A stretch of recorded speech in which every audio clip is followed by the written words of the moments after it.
Parliament budget సమావేశాలు ఈ నెలాఖరు నుంచి జరగనున్నాయి. జనవరి 28 నుంచి ఏప్రిల్ వరకు పార్లమెంట్ సమావేశాలు జరుగుతాయని పార్లమెంటరీ వ్యవహారాల శాఖ మంత్రి కిరణ్ రిజిజు తెలిపారు. ఈ సమావేశాలకు రాష్ట్రపతి ద్రౌపది ముర్ము ఆమోదం తెలిపారని ఎక్స్ వేదికగా ప్రకటించారు. ఏప్రిల్లో 2వ తేదీన సమావేశాలు ముగుస్తాయని తెలిపారు. 2026 కేంద్ర బడ్జెట్ కేంద్ర ఆర్థిక శాఖ మంత్రి నిర్మలా సీతారామన్ ప్రవేశపెట్టనున్నారు. నుంచి ఏప్రిల్ వరకు పార్లమెంట్ సమావేశాలు జరుగుతాయని పార్లమెంటరీ వ్యవహారాల శాఖ మంత్రి కిరణ్ రిజిజు తెలిపారు.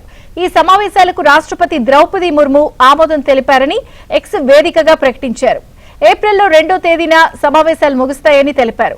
2026 కేంద్ర బడ్జెట్ కేంద్ర ఆర్థిక శాఖ మంత్రి నిర్మలా సీతారామన్ ప్రవేశపెట్టనున్నారు.